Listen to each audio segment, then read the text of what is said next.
Good morning students. मैं हूं राकेश कपूरिया और आप सबका इस यूट्यूब चैनल पर स्वागत करता हूं। हम भारत का मानसून पढ़ रहे थे और मानसून की उत्पत्ति के क्रम में अब तक हमने मानसून की उत्पत्ति के जो परंपरागत सिद्धांत हैं उनके बारे में अध्ययन किया। आज हम इस लेक्चर में बात करेंगे मानसून की उत्पत्ति से संबंधित आधुनिक सिद्धांत कौन कौन से हैं, वो कौन कौन से कारक हैं जो वर्तमान समय में भारतीय मानसून की उत्पत्ति को प्रभावित कर रहे हैं, भारतीय मानसून की क्रियाविधि को प्रभावित कर रहे हैं।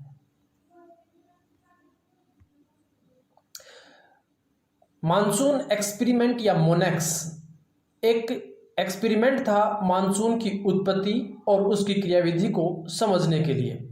इसका आरंभ हुआ था दिसंबर 1978 में और यह अगस्त 1979 में खत्म हुआ।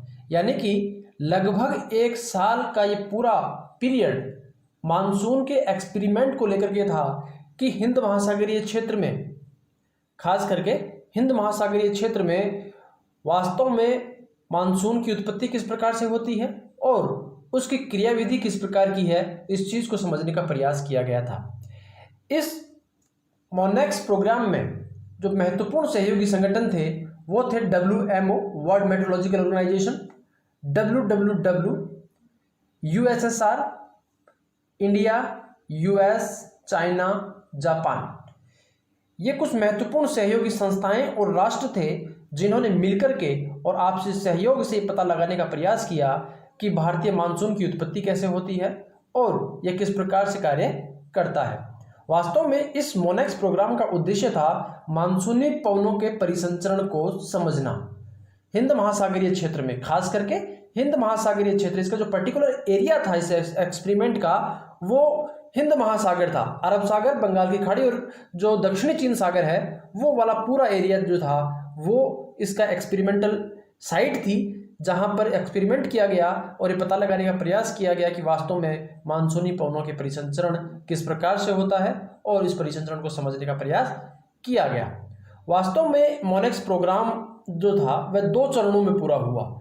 एक शीतकालीन मानसून को समझने के लिए जिसका आरंभ हुआ दिसंबर 1978 में और मार्च 1979 में यह खत्म हुआ। इसको हम कहते हैं डब्ल्यू मोनेक्स या विंटर मोनेक्स के नाम से जानते हैं। और दूसरा एक्सपेरिमेंट हुआ ग्रीष्मकालीन मानसून की क्रियाविधि को समझने के लिए जिसका आरंभ हुआ मई 1979 से अगस्त 1979 तक और इसको हम कहते हैं एस मोनेक्स या समर मोनेक्स के नाम से जाना जाता है। तो वास्तव में मोनेक्स प्रोग्राम दो चरणों में संपन्न हुआ, एक विंटर मोनेक्स और दूसरा समर मोनेक्स। मोनेक्स के पहले फेज में शीतकालीन मानसूनी दशाओं का बारीकी से अध्ययन किया गया जिसका मुख्य केंद्र था दक्षिणी चीन सागर। जो डब्ल्यू मोनेक्स था या विंटर जो मोनेक्स था उसमें शीतकालीन मानसूनी दशाओं का बारीकी से अध्ययन किया गया और इसका जो एक्सपेरिमेंटल एरिया था वो था दक्षिणी चीन सागर। दूसरे फेज में ग्रीष्मकालीन मानसूनी दशाओं का अध्ययन किया गया जो 3 चरणों में संपन्न हुआ। पहला जिसका मुख्य साइट था सऊदी अरेबियन प्रयोग, जिसको हम सऊदी अरेबियन प्रयोग के नाम से जानते हैं, सऊदी अरेबियन एक्सपेरिमेंट के नाम से जानते हैं और इसका जो मुख्य केंद्र था वो था तेहरान। दूसरा था अरब सागरीय प्रयोग या अरब सागरीय एक्सपेरिमेंट जिसका मुख्य केंद्र था बॉम्बे या मुंबई। बंगाल की खाड़ी का प्रयोग या बंगाल की खाड़ी का एक्सपेरिमेंट जिसको कहते हैं हम, उसका मुख्य केंद्र था कोलकाता। यानी कि ग्रीष्मकालीन मानसून के लिए 3 साइट्स चुने गए, एक तेहरान जो सऊदी अरेबिया में है, दूसरा मुंबई जो अरब सागर में है और तीसरा बंगाल की खाड़ी में कोलकाता। ये 3 साइट से डेटाज लिए गए और डेटा का एक विश्लेषण किया गया और उसके आधार पर यह पता लगाने का प्रयास किया गया कि ग्रीष्मकालीन मानसून में के समय किस प्रकार की दशाएं होती हैं। इन तमाम प्रयोगों के बाद यह स्पष्ट हुआ कि कोई एक कारण भारतीय मानसून की उत्पत्ति को समझाने में उत्तरदायी नहीं है या समझाने का तरीका यदि हम ये मान लें कि एक कारक ऐसा हो जिसको हम जो डोमिनेटेड हो भारतीय मानसून को समझाने में, तो ऐसा कुछ नहीं है। इसके लिए अनेक कारक उत्तरदायी हैं जो हिंद महासागरीय मानसूनी परिसंचरण है इसको प्रभाव डालने वाले बहुत अनेक कारक हैं, अलग अलग कारक हैं जो अलग अलग समय में भारतीय मानसून पर प्रभाव डालते हैं, जिसके कारण मानसून की उत्पत्ति में और उसकी क्रियाविधि में परिवर्तन आता है। उसमें सबसे जो पहला प्रभाव बताया, पहला कारक जो बताया गया वो था ITC-Z। ITC-Z जो हमने पिछले लेक्चर में पढ़ा था एक परंपरागत सिद्धांत के रूप में, वो भी एक महत्वपूर्ण कारक है जो भारतीय मानसूनी पवन परिसंचरण पर प्रभाव डालता है। दूसरा है मस्कैरिन हाई। मस्कैरिन एक द्वीप समूह है हिंद महासागर में, और यहाँ पर किस प्रकार से हाई प्रेशर क्रिएट होता है और वह हाई प्रेशर किस प्रकार से भारतीय मानसून को प्रभावित करता है, इसके बारे में बताया गया है। तीसरा है पूर्वी जेट स्ट्रीम, पूर्वी जेट स्ट्रीम। चौथा है फाइंड लेटर जेट। फाइंड लेटर जेट ये बहुत ही नवीनतम प्रयोग है जो वर्तमान समय में नए नए जो एक्सपेरिमेंट हो रहे हैं उनमें उभर करके आ रहे हैं। इसके अलावा अल नीनो और ला नीना तथा वॉकर शेल, ये कुछ कारक हैं। ITC-Z, मस्कैरिन हाई, पूर्वी जेट, फाइंड लेटर jet, El Nino, La Nina और वॉकर शेल, ये कारक हैं जो मानसूनी पवन परिसंचरण को प्रभावित कर रहे हैं, उत्पत्ति में प्रभावित कर रहे हैं, साथ ही साथ उसकी जो क्रियाविधि है, उसकी जो मैकेनिज्म है, उसको भी प्रभावित करने का प्रयास करते हैं। यही कारण है कि भारतीय मानसून कई बार बहुत ज़्यादा प्रभावी होता है, कई बार बहुत ज़्यादा निष्क्रिय रहता है। तो आइए हम बात करते हैं एक एक कारक की और उसके क्या प्रभाव पड़ रहे हैं उनके बारे में हम बात करेंगे। पहला कारक है ITC-Z तथा भारतीय मानसून पर इसका प्रभाव के बारे में हम अध्ययन करते हैं। हमने देखा था, यहां पर समझने का प्रयास करें विश्व मानचित्र में कि ITC-Z वास्तव में एक लो प्रेशर का क्षेत्र है। ये यहां पर ITC-Z क्रिएट हो रहा है, विषुवत रेखा और उसके आसपास वाला जो क्षेत्र है यहां पर ITC-Z क्रिएट होता है। यह एक लो प्रेशर का क्षेत्र होता है क्योंकि यहाँ पर सूर्य की किरणें जो हैं यहाँ पर सीधी चमकती हैं और सीधी चमकने के कारण अत्यधिक सूर्यतप की प्राप्ति होती है। परिणाम स्वरूप यहाँ पर अधिक तापमान होता है और अधिक तापमान के कारण यहाँ पर लो प्रेशर रहता है। इस लो प्रेशर वाले क्षेत्र पर उपोष्ण कटिबंधीय क्षेत्रों से, दोनों गोलार्धों में उपोष्ण कटिबंधीय क्षेत्रों से कुछ पवनें चलती हैं इस प्रकार से उत्तरी गोलार्ध में, और ये वाला इस प्रकार से दक्षिणी गोलार्ध में। ये दोनों पवनें आकर के इस क्षेत्र में कन्वर्ज करती हैं, मिलती हैं, कन्वर्जन होता है यहाँ पर। तो ये वाला जो क्षेत्र है इसको कहते हैं ITC-Z।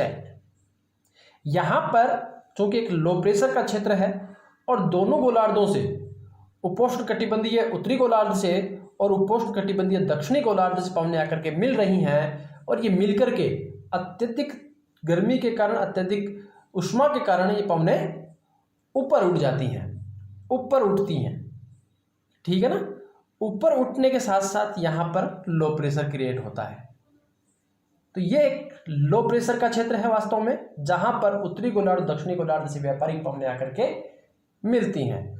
उत्तरी गोलार्ध से जो व्यापारिक पवनें आ रही हैं उनको हम कहते हैं उत्तर पूर्वी व्यापारिक पवनें, और दक्षिणी गोलार्ध से पवनें आ रही हैं उनको कहते हैं दक्षिणी पूर्वी व्यापारिक पवनें। क्लियर है।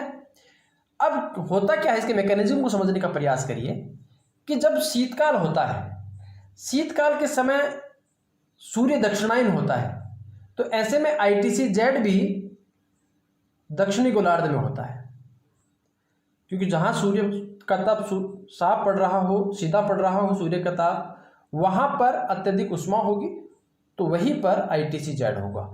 जहां सूर्य की किरणें सीधी चमक रही होंगी वहीं पर ITC-Z होता है। तो शीतकाल में जब दक्षिणी गोलार्ध में सूर्य दक्षिणायन होता है, या दक्षिणी गोलार्ध में जब सूर्य होता है, तो ITC-Z भी दक्षिण में होता है। अब आपने देखा था कि यहां पर इस क्षेत्र में दो व्यापारिक पवनें आकर के मिल रही हैं, एक दक्षिण से जिसको हम दक्षिणी पूर्वी व्यापारिक पवनें कहते हैं, और एक उत्तर से जिनको हम उत्तर पूर्वी व्यापारिक पवनें कहते हैं। भारत की स्थिति यह है, ध्यान रखें। तो शीतकाल के समय भारत वाला पूरा क्षेत्र उत्तर पूर्वी व्यापारिक पवनों के प्रभाव क्षेत्र में होता है। ये पवनें शीत होती हैं, यानी कि कोल्ड विंड होती हैं, ड्राई विंड होती हैं, यानी कि स्थल भाग से चल रही हैं चूंकि, तो इसमें आर्द्रता की कमी होगी, आर्द्रता नहीं होगी, तो इन पवनों के कारण भारत में वर्षा नहीं होती है। ये पवनें जब भारतीय क्षेत्र में आती हैं तो इसे हम कहते हैं उत्तर पूर्वी मानसूनी पवनें। ये मानसूनी पवनें इस प्रकार से चलते हुए जब बंगाल की खाड़ी में आती हैं तो बंगाल की खाड़ी में कुछ आर्द्रता ले लेती हैं, और ये आर्द्रता लेकर के फेरल के नियम को याद करें तो यहाँ पर भारतीय तट से टकराती हैं, कोरोमंडल तट से टकराती हैं और इस कोरोमंडल तट पर वर्षा करती हैं। तो शीतकालीन जो मानसूनी पवनें हैं वो ITCZ के दक्षिण में खिसकने के परिणाम स्वरूप भारत के पूरे क्षेत्र में छा जाती हैं, और जब ये भारतीय क्षेत्र से गुजर रही होती हैं तो बंगाल की खाड़ी में जब प्रवेश करती हैं तो वहां से आर्द्रता लेकर के और भारतीय दक्षिणतम जो तटवर्ती क्षेत्र है, कोरोमंडल तट, तमिलनाडु वाला जो तट है, इस तट पर आकर के वर्षा करती हैं। ये शीतकाल का मैकेनिज्म है। ग्रीष्मकाल के मैकेनिज्म को समझने का प्रयास करिए कि ग्रीष्मकाल में सूर्य अब उत्तरायण हो चुका है, यहां पर चमक रहा है, तो ITCZ की स्थिति क्या होगी? यह वाला ITCZ यहां होगा। जो पहले ITCZ यहां था, अब ITCZ यहां पर है, यानी कि लो प्रेशर का क्षेत्र यहां पर हो गया।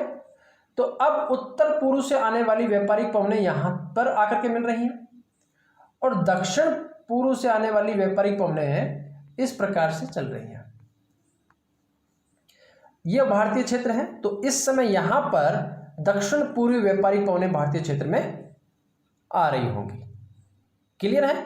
दक्षिण पूर्वी व्यापारिक पवनें जो हैं वो चूंकि समुद्री क्षेत्र से चल रही हैं और ग्रीष्म है, ठीक है, एक तो गर्मी वाली हैं, अधिक टेम्परेचर वाली हैं, और दूसरी गर्म के साथ साथ आर्द्र भी हैं। तो आर्द्र पवनें जब भारतीय क्षेत्र में प्रवेश करती हैं तो ये भारतीय क्षेत्र में आकर के वर्षा लाती हैं, आर्द्रता को यहाँ त्यागती हैं। जब किसी पर्वतीय क्षेत्र या किसी रुकावट वाले क्षेत्र से टकराती हैं तो पवनें ऊपर उठती हैं, संघनित होती हैं और उस क्षेत्र में वर्षा कर देती हैं। इनको हम कहते हैं दक्षिणी पूर्वी व्यापारिक पवनें, जो जब भारतीय क्षेत्र में प्रवेश करती हैं तो इन्हें दक्षिण पूर्वी मानसूनी पवनें या दक्षिणी पश्चिमी मानसूनी पवनें कहा जाता है। क्यों कहा जाता है दक्षिणी पश्चिमी मानसूनी पवनें? जैसे ही दक्षिणी गोलार्ध को पार करके और विषुवत रेखा को पार करती हैं, उत्तरी गोलार्ध में पहुंचती हैं, तो फेरल के नियम के अनुसार इन पवनों की दिशा दाएं मुड़ जाती है, इस प्रकार से मुड़ जाती है। क्लियर है? दाएं मुड़ रही हैं, विषुवत रेखा को जैसे ही पार किया तो दाएं मुड़े, तो ये वाला जो भारतीय तट है जिसको हम पश्चिमी तट कहते हैं, पश्चिमी तट पर आकर के ये टकराती हैं। पश्चिमी तट पर आप याद करें कि एक हमारे यहाँ पश्चिमी घाट पर्वतमाला है, इस पश्चिमी घाट पर्वतमाला पर टकराती हैं जैसे ही ये दक्षिण पश्चिमी मानसूनी पवनें, तो यहाँ पर वर्षा करती हैं और मानसून का आरंभ होता है, भारतीय मानसून का आरंभ होता है। तो वास्तव में ITCZ स्थानांतरण होता है सूर्य के उत्तरायण और दक्षिणायन के कारण। जब सूर्य दक्षिण में होता है तो ITCZ की स्थिति भी दक्षिणी गोलार्ध में होती है। तो ऐसे में भारतीय जो उपमहाद्वीप है उसमें पूरे वाले क्षेत्र में उत्तर पूर्वी व्यापारिक पवनें छा जाती हैं। उत्तर पूर्वी व्यापारिक पवनें चूंकि कम टेम्परेचर वाली होती हैं और शुष्क होती हैं, तो इनके कारण भारतीय क्षेत्र में मानसून जो है वो सूखा रहता है। इनको हम उत्तर पूर्वी मानसूनी पवनें कहते हैं। लेकिन याद रखें कि जैसे ही ये अरब बंगाल की खाड़ी में आती हैं तो यहाँ पर आर्द्रता लेकर के इस जो तटवर्ती क्षेत्र है जिसको हम कोरोमंडल तटवर्ती क्षेत्र कह रहे हैं, इसमें आकर के टकराती हैं और यहाँ वर्षा करती हैं। तो कुल मिलाकर के उत्तर पूर्वी जो व्यापारिक जो मानसूनी पवनें हैं, इन मानसूनी पवनों से भारत में वर्षा बहुत कम होती है। इसी मैकेनिज्म को फिर अब ग्रीष्मकाल में समझने की कोशिश करें। ग्रीष्मकाल में सूर्य उत्तरायण होता है, सूर्य लगभग भारत के मध्यवर्ती मैदानी क्षेत्र में छा रहा होता है, कर्क रेखा के आसपास वाला जो क्षेत्र है यहाँ पर छा रहा होता है। तो ITCZ की स्थिति भी जो है वो इस प्रकार से रहती है, इस प्रकार से रहती है। भारत में जो शिवालिक वाला जो पर्वतीय क्षेत्र है, शिवालिक का जो पर्वतपदीय क्षेत्र है, वहाँ पर ITCZ की स्थिति बन जाती है, जिसके कारण दक्षिणी पूर्वी व्यापारिक पवनें अब दक्षिणी गोलार्ध को पार करके और उत्तरी गोलार्ध में प्रवेश करती हैं।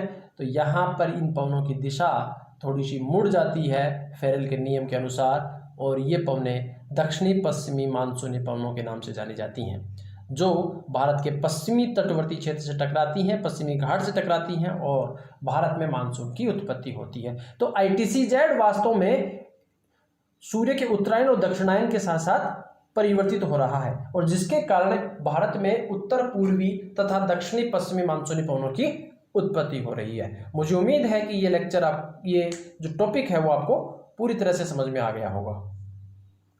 नेक्स्ट हम बात करते हैं मस्कैरिन हाई और भारतीय मानसून का किस प्रकार से रिलेशन है। मस्कैरिन जो है वो एक द्वीप समूह है, एक द्वीप समूह है। कहाँ है, इसकी लोकेशन आपको पता होनी चाहिए।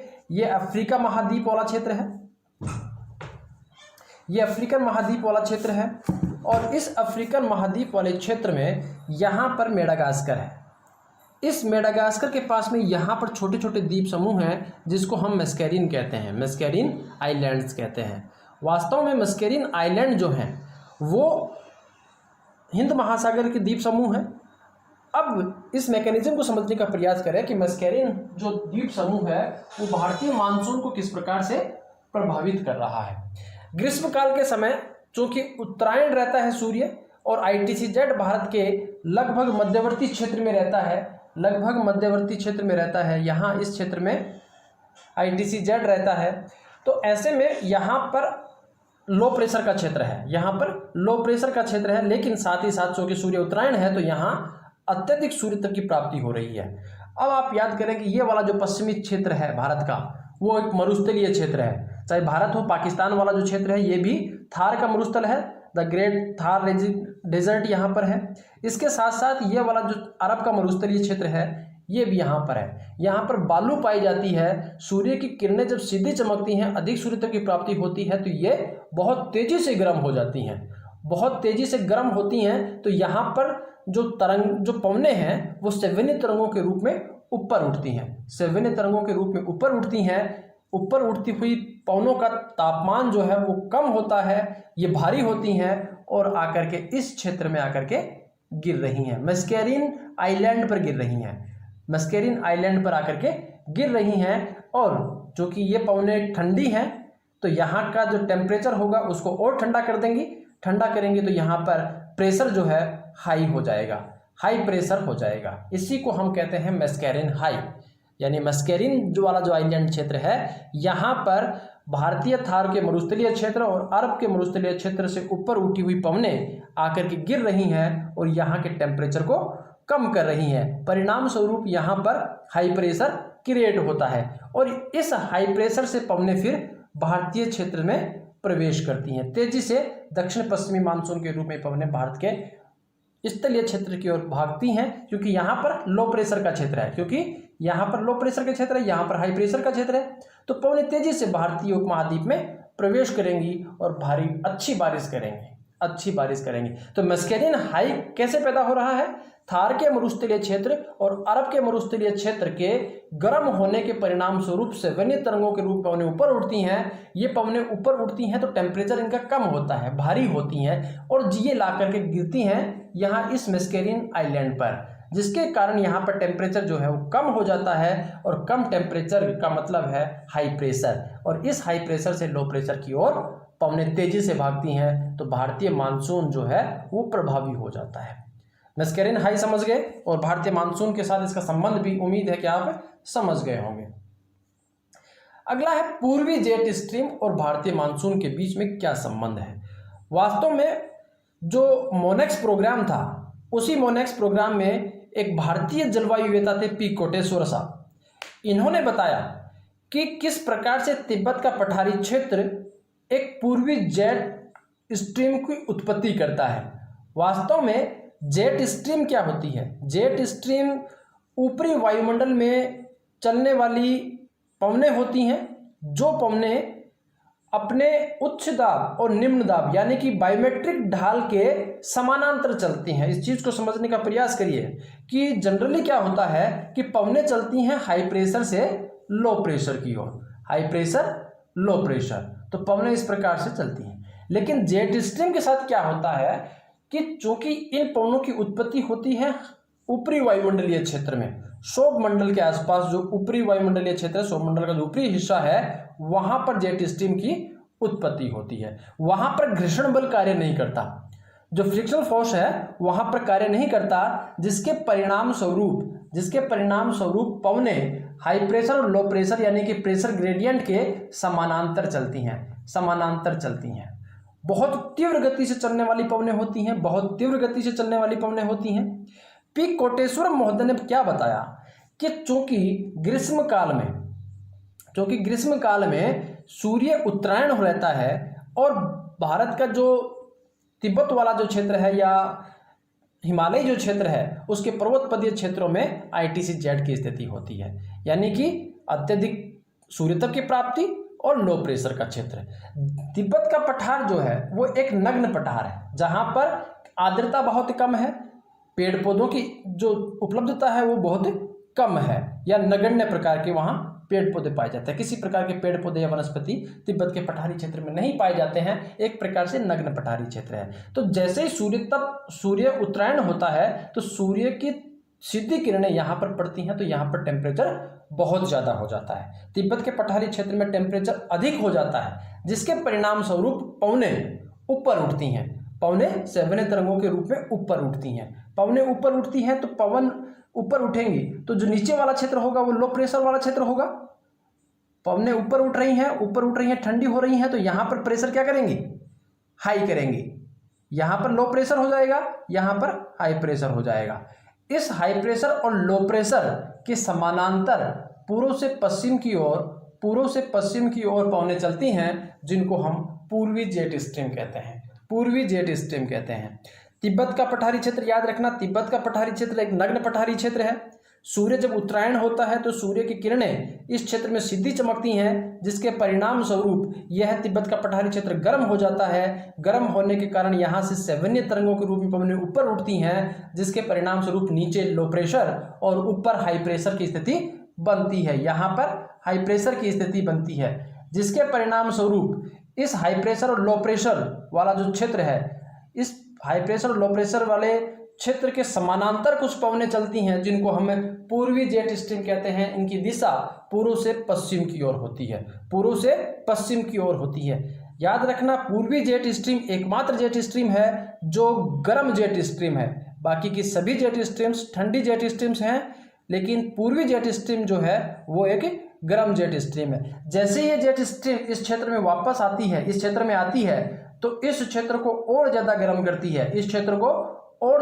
करती है, यहाँ से पवनें तेजी से ऊपर उठती हैं, ठंडी होती हैं, और ये ठंडी पवनें जब भारी हो जाती हैं तो नीचे आकर के हिंद महासागर वाला जो क्षेत्र है यहाँ पर आकर के गिरती हैं। क्योंकि यहाँ पर पहले से ही हाई प्रेशर वाला क्षेत्र है, क्योंकि स्थल की तुलना में जो जलीय क्षेत्र है वो ठंडा है, तो यहाँ पर टेम्परेचर कम है, तो यहाँ पर हाई प्रेशर होगा। यहाँ पर ठंडी पवनें तिब्बत के पठारी क्षेत्र से जब ऊपर उठ रही हैं, तो जो ठंडी पवनें हो रही हैं वो ठंडी पवनें यहाँ नीचे आ रही हैं, यहाँ के तापमान को कम कर रही हैं, और ये तापमान कम होने की वजह से यहाँ पर हाई प्रेशर क्रिएट हो रहा है। तो पवनें इस हाई प्रेशर से लो प्रेशर की ओर भारतीय उपमहाद्वीप में तेजी से आती हैं, जिसके परिणाम स्वरूप भारत में मानसून की स्थिति बेहतर होती है। भारतीय जलवायु वेता पी कोटेश्वरम ने बताया कि तिब्बत के पठार तथा पूर्वी जेट स्ट्रीम भारतीय मानसून को प्रभावित करते हैं। ITC-Z की भारतीय क्षेत्र में उपस्थिति तथा सूर्य के उत्तरायण के कारण तिब्बत का नग्न पठार अत्यधिक गर्म हो जाता है। परिणाम स्वरूप हवाएं सेवन्य तरंगों के रूप में ऊपर उठती हैं, जिसके कारण तिब्बत के पठार के धरातल तथा उसके ऊपर स्थित वायुमंडल के तापमान में अंतर हो जाता है। तिब्बत के पठार तथा उपस्थित तापांतर के कारण पूर्व से पश्चिम एक जेट स्ट्रीम का निर्माण होता है, जिसको हम पूर्वी जेट स्ट्रीम के नाम से जानते हैं। यहाँ पर आप मैकेनिज्म समझने का प्रयास करिए कि यह तिब्बतीय पठारी क्षेत्र है। सूर्य इस समय यहाँ पर ये वाला ITC-Z का क्षेत्र है, लो प्रेशर का क्षेत्र है। यहाँ पर सूर्य की किरणें सीधे पड़ने से यहाँ टेम्परेचर अधिक हो जाएगा, तो पवनें सेवन्य तरंगों के रूप में ऊपर उठेंगी। यहाँ पर लो प्रेशर होगा, यहाँ पर हाई प्रेशर होगा। इसके समानांतर कुछ पवनें इस प्रकार से चलती हैं, जिनको हम पूर्वी जेट स्ट्रीम के नाम से जानते हैं। इस क्षेत्र में और ज़्यादा गर्मी पैदा करेगा, इस क्षेत्र में और ज़्यादा पवनें गर्म होकर के ऊपर उठेंगी। ये पवनें ऊपर उठने के साथ साथ ठंडी होती हैं और जब भारी हो जाती हैं तो यहाँ इस हिंद महासागरीय क्षेत्र में आकर के और गिरती हैं और मस्कैरिन हाई के आसपास गिर करके यहाँ पर हाई प्रेशर का क्रिएट करती हैं, जहाँ से पवनें दक्षिण पश्चिमी मानसून के रूप में भारत में प्रवेश करती हैं। क्लियर है? इसके बाद बात करते हैं फाइंड लेटर जेट की। फाइंड लेटर जेट आप नक्शे में समझने की प्रयास करें कि ये वाला अफ्रीकन तट है। इस अफ्रीकन तट पर हो क्या रहा है इसको समझने का प्रयास करिए।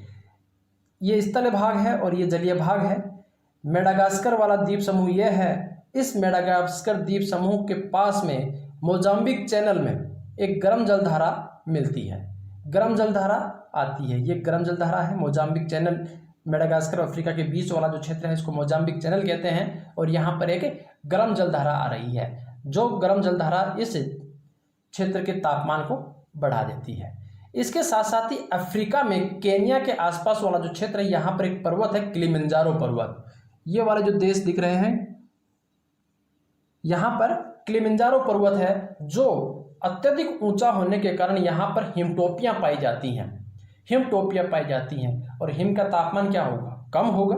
तो ऊपर टेम्परेचर जो है वो कम है और नीचे जो जलीय क्षेत्र है यहाँ पर टेम्परेचर अधिक होगा।